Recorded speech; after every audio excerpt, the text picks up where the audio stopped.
এই কোরআন অনুযায়ী জীবন চালাতে হবে। আর কোরআন যদি বুঝতে হয় তাহলে নবীর হাদিস জানতে হবে। এজন্য আমরা বলি অনেকে আল কোরআনের আলো ঘরে ঘরে জ্বালো। আমি বলি বন্ধুকে, আল কোরআনের আলো ঘরে ঘরে জ্বালাতে যদি চাও, সুন্নাহ ছাড়া জ্বালানো যাবে না। সুতরাং স্লোগান পরিবর্তন করতে হবে। ঐক্য হবে সব মুসলমান, শুধুমাত্র তাওহীদের ভিত্তিতে নয়, তাওহীদ এবং রিসালাতের ভিত্তিতে ঐক্য হতে হবে। স্লোগান হবে তাওহীদের, সাথে সাথে হবে রিসালাতের। যেখানে হবে নারায়ে তাকবীর, সেখানে হতে হবে নারায়ে রিসালাত। যারা বলেন ঠিক কিনা? আল্লাহু আকবার, ইয়া রাসূলুল্লাহ, ইয়া রাসূল। ঘরে ঘরে জ্বলো কোরআন সুন্নাহর আলো, আল কোরআনের আলো ঘরে ঘরে জ্বলো। এসো হে যুবক, কোরআনের ছায়াতলে। সুন্নাহ কেন বাদ দিবেন আপনি? যেখানে আল্লাহ বলেছেন আতিউল্লাহ, সেখানে বলেছেন ওয়া আতিউর রাসূল।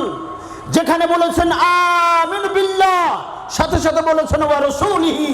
আল্লাহ তো তার হাবিবকে বাদ দেয় নাই, আর রাসূলকে বাদ দিয়া সুন্দর সমাজ, রিসালাতকে বাদ দিয়া আদর্শমূলক সমাজ গঠন করা, রাষ্ট্র গঠন করা কখনো কশ্চিনকালও কারো দ্বারা সম্ভব হয়নি, কোনোদিন সম্ভব হবে না। এজন্য আসুন, আল্লাহ রাসূল যেখানে, জোরে বলুন আমরা আছি, আল্লাহ রাসূল যেখানে, কোরআন সুন্নাহ যেখানে, কোরআন সুন্নাহর আলো ঘরে ঘরে জ্বলো।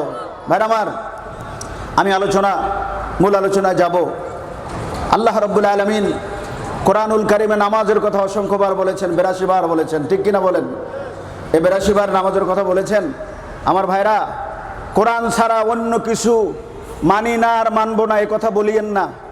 বরং বলেন কোরআন সুন্নাহ ছাড়া অন্য কিছু মানি না, মানবো না। কোরআন হাদিস ছাড়া অন্য কিছু মানি না, মানবো না। আপনি সুন্নাহকে বাদ দেন কেন? হাদিসকে বাদ দেন কেন?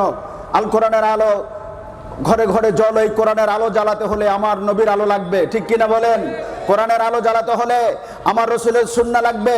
আকিমুস সালাহ, আল্লাহ নামাজের কথা বলেছেন। বন্ধু, দুশ্মনের চোখে চাইও না, তুমি বন্ধুর চোখে তাকাও। তুমি বলছো কোরআনের 82 জায়গায় আল্লাহ নামাজের কথা বলেছে, তুমি বললা কোরআন ছাড়া অন্য কিছু মানি না, মানবো না। হাদিসের কথা বলো নাই, রাসূলের সুন্নাহর কথা বলো নাই। আমি বলবো, তুমি যদি নামাজের কথা বলো, আল্লাহ বলছেন আকিমুস সালাহ, আল্লাহ বলছেন সকালে নামাজ প্রতিষ্ঠা করো। সূর্যাস্ত কয়েক ওয়াক্ত নামাজ আপনি বের করতে পারবেন, কিন্তু কোরআন দিয়ে ফজরে কয় রাকাত পড়বেন, জোহরে কয় রাকাত, আসরে, মাগরিবে, এশারে কয় রাকাত পড়বেন, এগুলো বের করতে পারবেন না। যদি আপনি এই রাকাত সংখ্যা বের করতে চান, আপনাকে হাদিসের দ্বারস্থ হতে হবে। সুতরাং এই কোরআনের আলো জ্বলবে যদি রাসূলের হাদিস সাথে রাখেন।